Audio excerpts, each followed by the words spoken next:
Aha bakunzi ba Isanamitima TV twongeye kubasuza mu izina ry'umwami wacu Yesu, amahoro y'Imana nakomeze kubana namwe. Dukomeje kubashimira cyane yuko umunsi ku munsi mudukurikira, ariko kandi dushimira n'Imana igenda idushoboza kugira ngo umunsi ku munsi iduhe ibyo tugaburira abantu b'Imana, kuko ab'iki gihe dukeneye ijambo ry'Imana kugira ngo rituyobore mu buryo bwose. Reka mbere ya byose duhereze umubyeyi wacu abanze asenge, adushyire imbere y'Imana kugira ngo ikiganiro tujye kuganira kize kugira umumaro ubwoko bw'Imana.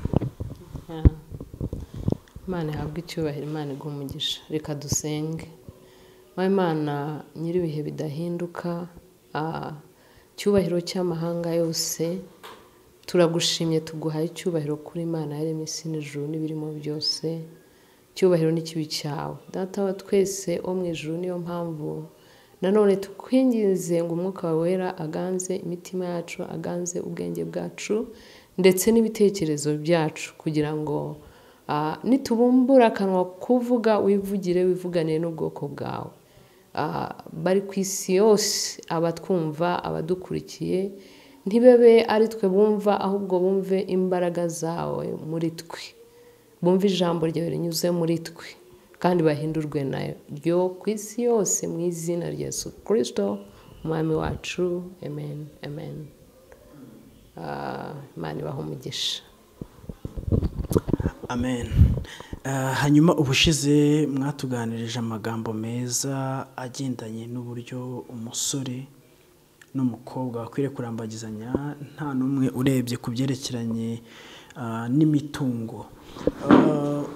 Mbere ya byose ndagira ngo tubanze tusobanukirwe cyane cyane ku bantu badukurikiye, ese ubundi ni iki gituma gusezerana mu rukiko cyangwa mu mategeko bakunze guhitamo ibintu bibiri bitatu, umuntu agahitamo kimwe cyerekeranye n'ivangamutungo risesuye, ivanguramutungo risesuye. Ntabwo mbizi neza, ndumva tubivuze mu magambo yumvikana, baravuga ngo gusezerana kuvanga umutungo wose, uw'umukobwa yabazanye, uw'umusore yabazanye, bakawushyira hamwe, bakawuvanga n'ibyo bazahaha cyangwa se n'ibyo bazakorera bari kumwe, bakabivanga. Icyo ni icyiciro cya mbere. Cya kabiri, kuvangura umutungo, uw'umukobwa yazanye akawugumana ukabumwanditseho, uw'umusore yazanye akawugumana ukabumwanditseho, noneho bagasezerana yuko ibyo bazakorera bari kumwe bazabivanga nta kibazo. Hanyuma icyiciro cya gatatu akaba ari ukuvangura byose, noneho bakavangura icyo umukobwa azanye akabigumana, ibyo umusore afite akabigumana ari ibye, n'ibyo bakoreye cyangwa se ibyo bahashye bari kumwe, buri wese akagumana ibyo yagiye haha. Ese nk'umubyeyi wacu ufite experience muri ibi bintu, umaze gushyingira abantu benshi, umaze kujya inama abantu benshi cyane cyane mu ma bridal showers, ni iyihe mpamvu itera gusezera muri ubwo buryo butandukanye kandi abantu bose bakora icyo bita mariage ariko bakaba barasezeranye ibintu bitandukanye? Ni ikibazo cyiza, ariko wenda cyakabaye kibazwa n'abantu bize amategeko, ariko natwe mu buryo bw'umwuka, kuko Bibiliya irabyerekana. Bibiliya cyane ijambo ry'Imana riba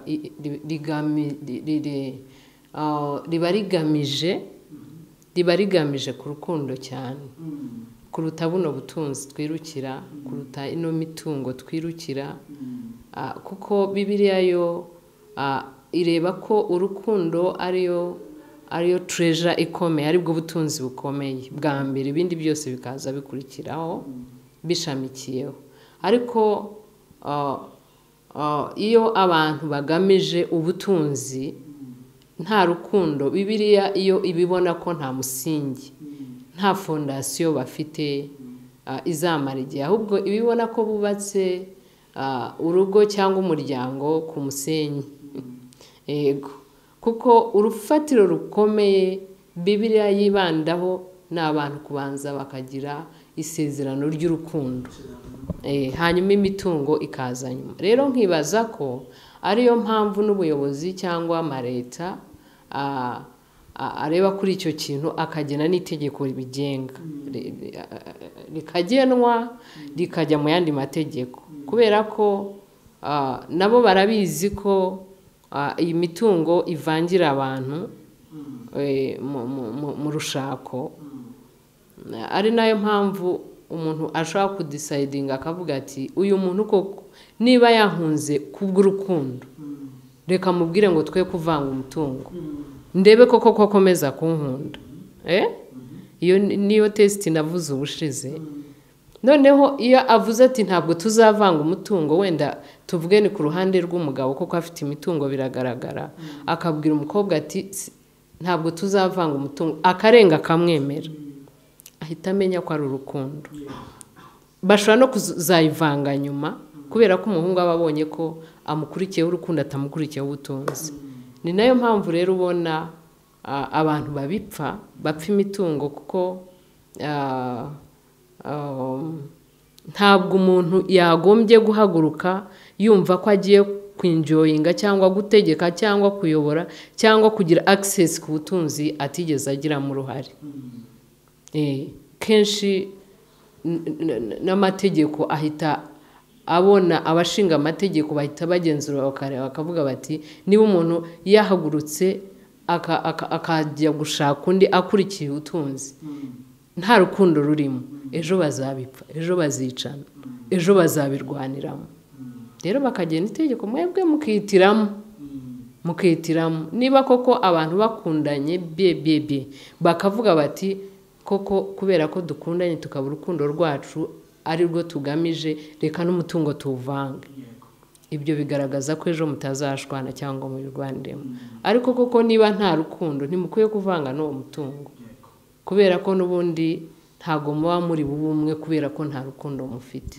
Urakoze cyane turi kuri topic iri kuvuga ngo ntago byari bikwiriye yuko umukobwa cyangwa umuhungu mu rukundo rwabo umutungo cyangwa imitungo igira uruhare runini cyane mu kuba babana hagati yabo. Iki kintu abantu benshi ntago bakivugaho rumwe cyane cyane tugiye kuri kote y'ababyeyi. Usanga kenshi umubyeyi aharanira ko umwana we azajya ahantu hari ubushobozi, hari imitungo ku buryo umwana we atazicwa n'inzara, ku buryo umwana we batazamubona yangaye ku muhanda, batazabona umwuzukuru we yabuze icyo kwambara cyangwa icyo kurya. Ese ibyo bintu ubibona gute? Ni ibintu byiza, ariko uruhare rwabyo mu gushinga k'urugo ku bana babo ni uruhe? Turareba kuri kote zombi. Ababyeyi b'umusore benshi bajya bavuga bati ntuzashaka umukobwa udaturutse ahantu bishoboye. Ku mukobwa we bikaba akarusha bavuga ati ugomba gushaka umusore ufite ku mafaranga. Ibyo bintu byo bibona gute nk'umubyeyi dore ko ufite n'abana bakuru? Njyewe nk'umubyeyi mbona ko atari byo, ndetse nk'umukristo nk'umukozi w'Imana mbona ko atari byo. Ibyo ni ibintu no kureba hafi, no kureba kubifatika, kubigaragarira amaso nonaha, kuko ubwo butunzi burashira. Iyo mitungo ishobora gushira hanyuma se umunsi yashize kandi ariyo wenda mwari mugamije, cyangwa ariyo mwumvaga mwavuga ngo umwana wanyu arajya ahantu atazicwa n'inzara, azabaho neza, mukibagirwa ko kubaho neza atari amafaranga gusa, mukanirengagiza ko kubaho neza ari urukundo no guhuza inama no guhuza ibitekerezo n'abantu kuba umwe bagahuza umutima. Rero ibyo ngibyo ku babyeyi byo ni amakosa, ahubwo bagombye kubanza kumenya ngo aba bantu bakundanye koko yamukunze. Yiba ari kuri kote y'iwabo umukobwa bakamenya koko uyu mukobwa, nicyo ngewe mbanza kubaza umuntu, nkamubaza iyo ambwiye ngo agiye gushaka, agiye kubaka urugo, ndabanza nkamubaza urumva wamukunze koko? Urumva umukunda? Nkanamubaza se umukundira iki? Iki ni iki ni iki? Nkumva ko ibitekerezo bye yamuhisemo, niwe bazabana, nta muntu bazajya ngo amufashe kubaka. Nta wundi muntu ku ruhande, nibo babiri bagiye kubana. Rero nta wundi muntu uba ukwiye kubyivangamo, cyane cyane agamije imitungo. ibyo Bibiliya ibyita gushaka indamu, indamu z'igihe gito, kuruta gushaka gutekereza ku rukundo ruzahoraho. Nibyo koko ababyeyi dushaka kubitekereza ku ruhande rumwe. Ntabwo ntabwo ubutunzi ari biriya tubona bifatika. Ubutunzi bwa mbere ni urukundo, niko nkunda kubigisha, ni nako Bibiliya ivuga. Ubutunzi bwa kabiri ni ubwenge Imana yaduhaye n'ubushobozi bwo kuba ufite ubwenge, ukabona umuntu ni umuntu ufite ubwenge bwo kuba yakora, afite ubwenge bwo kuba yakwibeshaho, afite ubwenge bwo kuba yatekereza neza, afite ubwenge buri positive mu byo akora. Nubwo yaba adafite ubutunzi bufatika, nubwo yaba adafite akazi uyu munsi, ariko ejo abazakagira, uramubona ko afite capacity yo gukora, urabona ko afite imigambi myiza, urabona ko afite plans nziza. Ibyo rero ntabwo byatuma wanga umuntu ngo nuko adafite ubutunzi bufatika. Ahubwo niba afite ubwenge, akaba afite capacity, akaba afite imitekerereze myiza iri positive, ejo muzakora, muhuze, musenyere umugozi umwe, mugere ku iterambere, mukire nk'abandi n'abandi batangiye ntacyo bafite. Yego, urakoze cyane. Hanyuma twinjire muri topic by'umwihariko noneho urukundo n'urw'abantu babiri. Akenshi bakunda kuvuga bati ubundi ababyeyi bakwiye kuza bunganira urukundo rwanyu, bakabagira inama, bakabafasha, ariko ubundi ubusanzwe urukundo n'urw'abantu babiri, isezerano ry'abantu babiri bumvikanye ko bazabana, hanyuma akabona support y'abantu b'ababyeyi babo, inshuti n'abavandimwe. Hanyuma akenshi ukunze kumva abakobwa b'iki gihe ubona ko ari n'abasirimu, banafite ubona bafite ubwenge, bize, arakubwira ati jyewe ntago wambwira ngo ibi byo kumbwira ngo urankunda, kunkunda gusa nta kintu ufite, akakubaza ati urukundo bararurya. Iyo ako kantu bakunda kugira ari benshi, bati urukundo ntago barurya, ntago wazana ibintu ngo uramukunda, uraza abana. Hanyuma icyo kintu gerageza ukiduhurize na ruriya rukundo rutagize ikintu na kimwe rurebaho, gusezerana n'umuntu ubona yuko nta kintu afite, ngo ukurikire urukundo gusa. Nibyo navuze ngo ubutunzi si bifatika byo tureba. Ubutunzi n'ubwenge Imana yahaye umuntu n'imitekerereze myiza iri positive. Iyo urebye ku bifatika by'aka kanya, uba urebye hafi. Nk'abakobwa, ndabwira cyane cyane nk'abakobwa, kuko cyane cyane nibo bafite iyo myumvire. Iyo urebye ku bifatika n'ibigaragara by'aka kanya, uba urebye hafi, kuko ibifatika n'ibigaragara by'aka kanya ntubuzi inzira umuntu yanyuzemo ngo abibone, ntubuzi niba ari imitungo y'iwawe, ntubuzi niba ari umurage, nta kintu ubuzi. Ni ibintu bishobora kugaragara aka kanya nk'ibiriho, ariko ejo bigashira.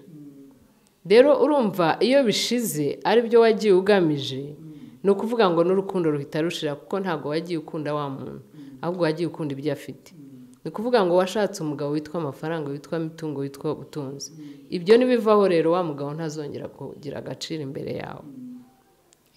Icyo ushaka utakibonera igihe, ntabwo uzashobora kubyihanganira, ntabwo uzaresisa, ntabwo urwo rugo ruzabaho. Ariko mu by'ukuri niba ukunze umuntu, njyewe inama nagira abakobwa niyo kudakunda umuhungu w'umunebwe, umusore w'umunebwe, umusore udashakisha, umusore utazi gupuraninga ngo atekereze ubone ko afite plans nziza, afite imigambi myiza ejo izabageza kure. Nanjye nk'uwo ngo rwose ntabwo nagira inama umukobwa kugira ngo abane. Rero ubwo nibwo butunzi bwa mbere, kuko niba afite ubwenge, akaba afite ubwenge bwo gupuraninga, gushakisha n'intego nziza, mu by'ukuri isaha iyo ari yo yose ubwo butunzi mwabugeraho, kuruta kwirukira ibifatika utazi uko byashatswe, utazi aho byaturutse, utazi inzira zabyo, ejo bizabashirana kandi ugasanga n'ubundi nta cyubahiro, nta gaciro gifite imbere yawe. hanyuma uravuze uti umuntu afite plan nziza, hari umuntu utari umunebwe ashaka kuba umunsi atabifite ariko aje akaba yabibonye, ariko tuzi ko hari n'abantu usanga bagerageza gukora ariko bikanga pe, akaba yaragerageje ariko bikanga.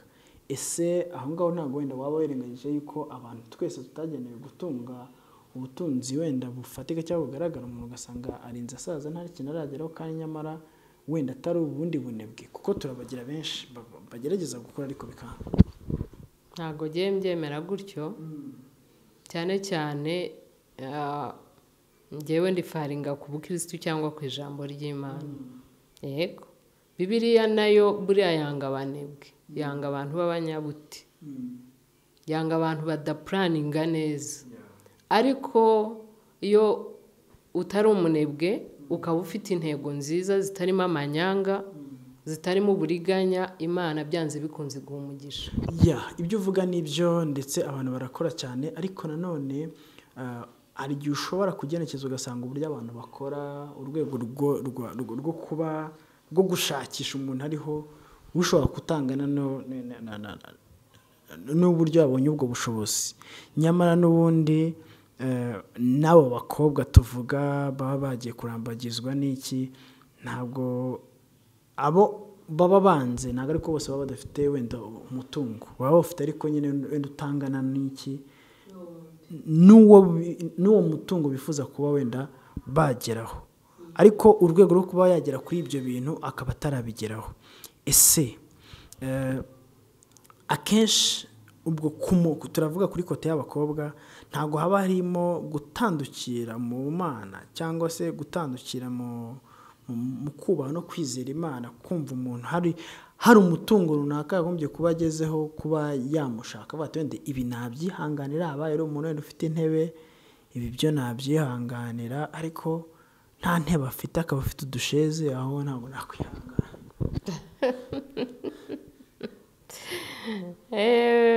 Yewe umva, ni ukuri, reka wenda iki kintu twe kugitindaho cyane, ariko ngiye mbonye abantu benshi batangirira hasi cyane, ubu akaba ari abantu bakomeye, cyangwa se ugasanga ntibaragera no kuri bwa butunzi bifuza, ariko bafite umunezero, bafite amahoro, bafite urukundo, bafite ubumwe, urugo rwabo ugasanga ni intangarugero, ugasanga abantu barabifuza kandi batabifuzaho bwa butunzi, ahubwo babifuzaho ya mahoro n'ubumwe n'umunezero bafitanye. Niyo mpamvu rero ngiye ntajya ntinda ku bintu by'ubutunzi, nibiriho none nibishira.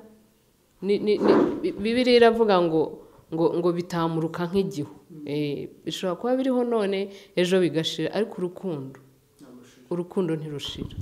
Urakoze cyane. Reka mpite nkubaza ikibazo kivuga ngo hari igihe umusore ajya kurambagiza, wenda nka tsere kuri ameze, agakunda umukobwa, yifitiye imitungo runaka, wenda afite amasambu iwabo, afite imishinga runaka akora imwinjiriza amafaranga ndetse menshi, ariko yajya kurambagiza umukobwa, ibyo byose akaba yabimuhisha.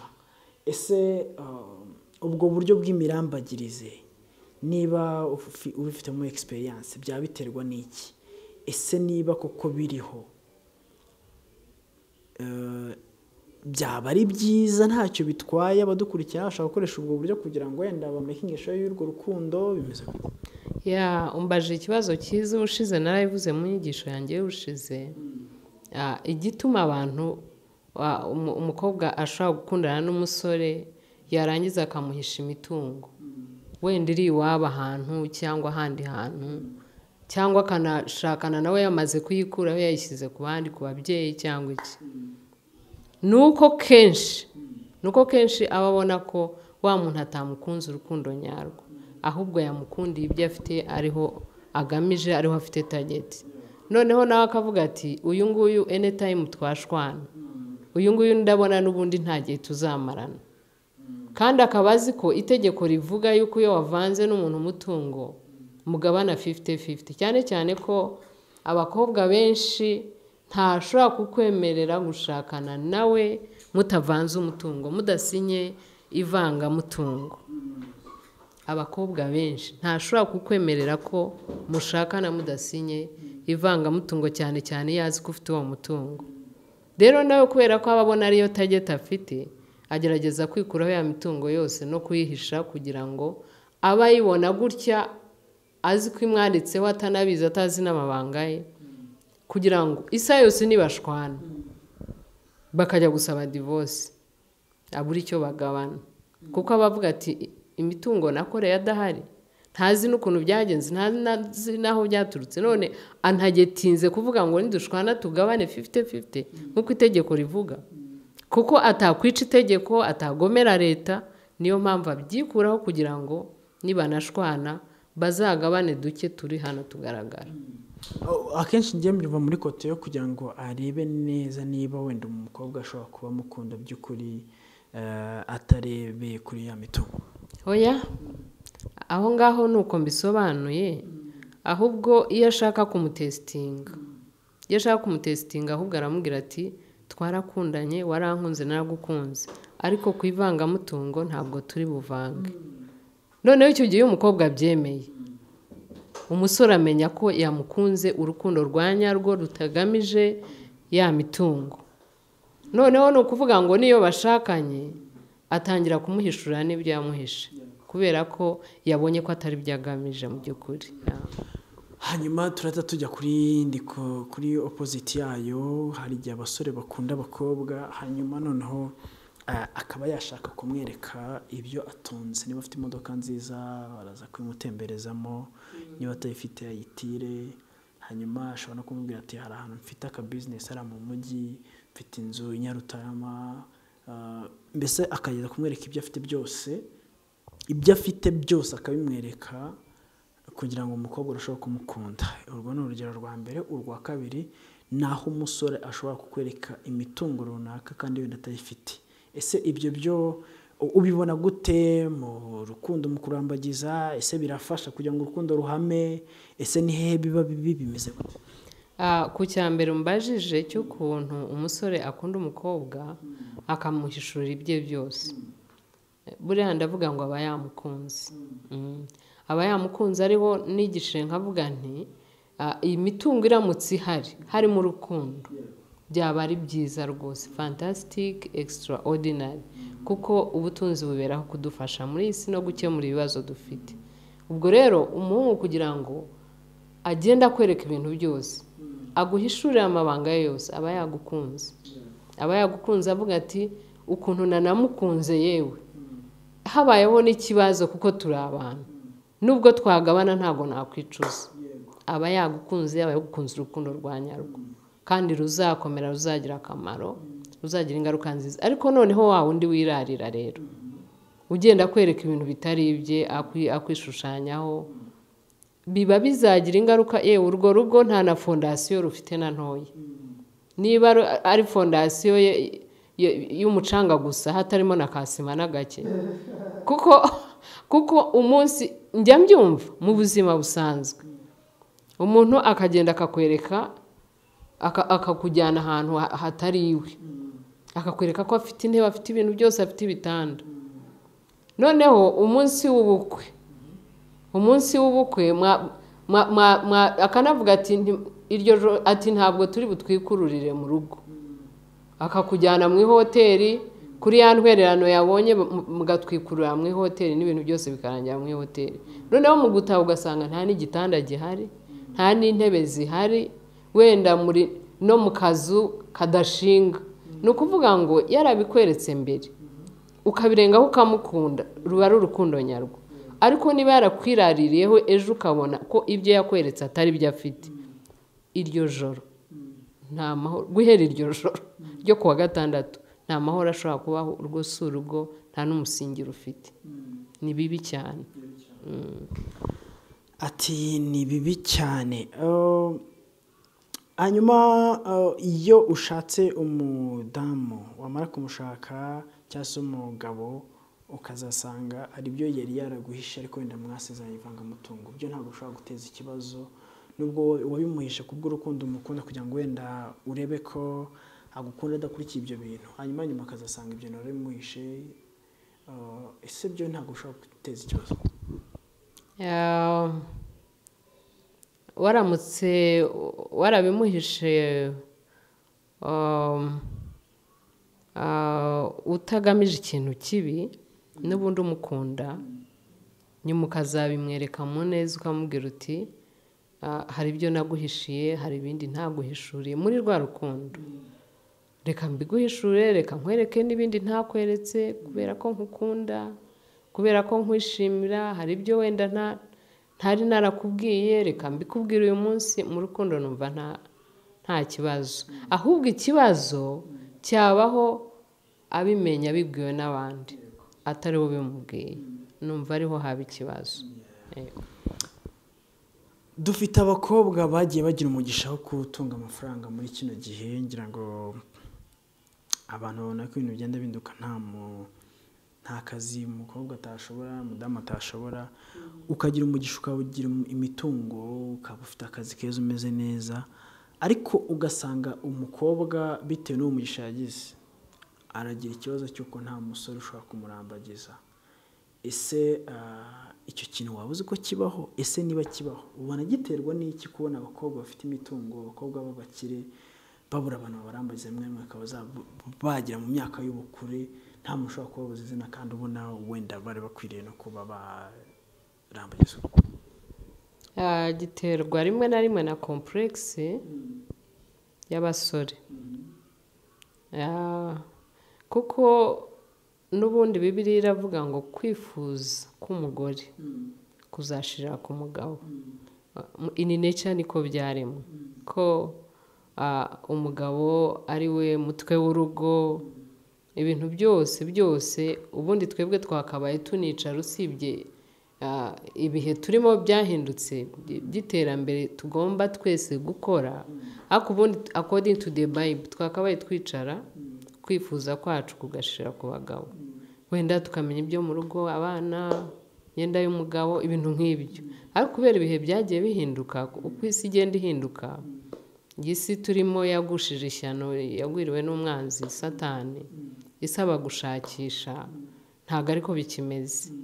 Urumva, kwifuza kwacu ntabwo kugishira ku bagabo, ahubwo twese tugomba guhaguruka gukenerana, umwe agaca hirya hariya tugahuriza hamwe kugira ngo tube muri iki gihe turimo.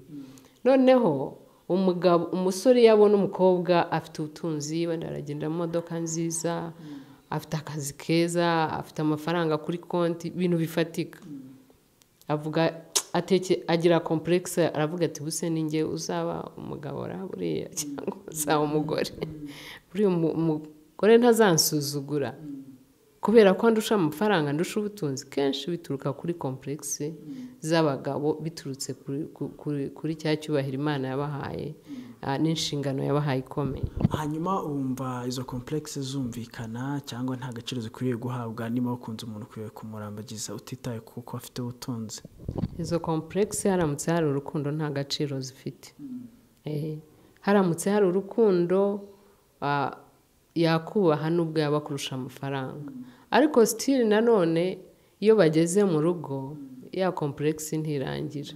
Uzi kubona umugore ari ukugaburira, ari ugutunze, kandi dukurikije ijambo ry'Imana uko Imana yabivuze ari wowe wakabaye utunze urugo, ariko mu by'ukuri mu gihe tugezemo navuga ngo izo complexe bazireke, kuko oya ntago bakwemera kuba inganzwa. Buriya iyo umugore ashakanye n'umugabo cyangwa umusore n'inkumi, Bibiliya iravuga ngo baba babaye umwe, ntago baba bakiri babiri.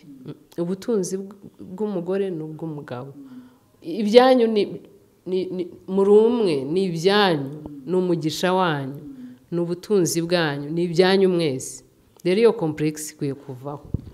Urakoze cyane. Hanyuma ku bakobwa bamaze kumenya ko icyo kibazo kiza ku bagabo, izo complexe zikababaho, banyura bagafata icyemezo cyo kutagaragaza imitungo yabo. Ufite amafaranga ukwiriye kuba washaka imodoka iza kudeplace ujya mu kazi bitewe n'uburyo akazi kawe kameze, akaba ati iyi modoka ntabwo nzayigura.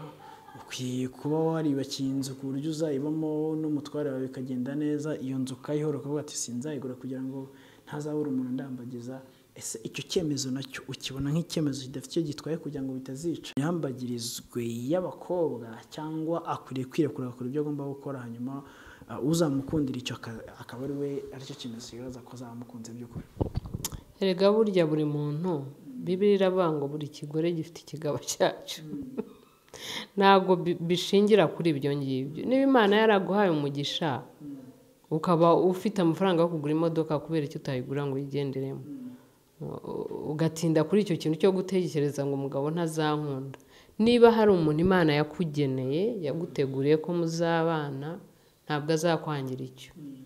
Nubwo azaza afite complex izashira, nubwo azaba afite icyo kintu cya inferiority kizashira, kubera ko ari Imana yakugeneye kandi ari Imana yaguteguriye. Ikibazo kiba mu kwishakashakira kwacu no kwitekerereza kwacu. Niko bimeze. Urakoze cyane, reka dusoreze ahangaha. Wenda ibibazo ni byinshi ku bantu bo bategura kurambagiza, cyane cyane bagendeye ku bintu by'imitungo, ariko ntekereza ko ibi bintu ni ibintu by'ingenzi cyane abantu bakubakiraho, bakamenya umuntu muzabana by'ukuri utagendeye ku mutungo. Reka wenda dusoreze ahangaha tubashimira mwe mudukurikiye, ariko kandi dusaba umubyeyi wacu kugira ngo aduhe umwanzuro. Ese wowe mukobwa ukwiye kugendera kuki kugira ngo uzubaka urugo rwiza? Ese wowe musore we nicyo ukwiriye kugenderaho kugira ngo uzubake urugo rwiza? Hanyuma arasoza adusengera, ariko nanone natanze nimero ku buryo umuntu waba ugeze muri iki gihe cyo kurambagiza cyangwa kurambagizwa wumva hari ibyo yamubaza kugira ngo arusheho gusobanukirwa, maze azubake urugo rwiza, yubakane n'umugabo cyangwa se umugore umukwiriye, bizagende neza. Ni karibu. Imana iguhe umugisha mwene data kubw'ikiganiro cyiza tugiranye. Ngewe umwanzuro narangiza ntanga cyane cyane ku bakobwa mu guhitamo, ndetse no ku bagabo bamwe, umwanzuro ni ukureba urukundo mbere ya byose, kuko niwo musingi wa buri kintu, niwe musingi ukomeye urugo bubakiraho, urugo rugahama. Hanyuma ibindi bikaza nyuma, ubutunzi bukaza nyuma, n'ibindi tureba bifatika by'isi bikaza nyuma. Ahubwo hagasigara ikibazo umuntu yakwibaza ngo ese umenye ute ko uyu muntu ari we? Ese koko umenye ute ko ari we wakunze? Narabigishe ndababwira nti umuntu muganira mukuzuzanya, mujya inama mukuzuzanya, mugahuza, mwahura ukumva ufite amahoro, mwavugana ukumva ufite umunezero, nta bintu byo kugongana, nta bintu by'impaka. Icyo ni cyo cya mbere narabibigishe kandi nzakomeza mbibigishe. Rero murebe urukundo mbere, amafaranga, imitungo n'ibishakwa nabyo Bibiliya iravuga ngo umuntu abihabwa n'ababyeyi, ngo ariko umugore mwiza, umugabo mwiza ava ku Mana. Mwubakire ku rukundo, niwo musingi wa mbere, ibindi bize nyuma. Imana ibahe umugisha. Rero reka ndangize mbaha nimero yanjye kugira ngo ufite ikibazo azambaze. Ni 0788 41 76 07. Reka dusenge turangiza. Imana ibaho umugisha, mudukurikirana, mukora subscribe, musharinga buno butumwa bugera kuri benshi. Hanyuma tuzagabane amakamba kandi duhabwe umugisha twese tukiri kuri isi. Mwami mu izina rya Yesu Kristo nkomeje kugucira bugufi nguha icyubahiro. Uri Imana nziza, uri Imana yita ku muryango, uri Imana ikunda umuryango, uri Imana yaremye umuryango kuva isi kiremwa. Data wa twese wo mu ijuru, ugira ishingiro, ugira urufatiro rwa buri muntu wese hano ku isi. Ndetse uravuga ngo itorero rikomeye ni umuryango. Reka rero Data wa twese wo mu ijuru, imiburo yawe igere kuri benshi. Inzangano, amakimbirane, divorce, ndabihagarika mu izina rya Yesu Kristo. Data wa twese wo mu ijuru, kugira ngo imiryango ibeho ifite amahoro, itekanye, kandi yubakirwe ku rufatiro ruzima, kubitegura kurushinga. Urakoze, ndagushimiye, icyubahiro ni icyawe, mu izina rya Yesu Kristo umwami wacu. Amen, amen. Shalom.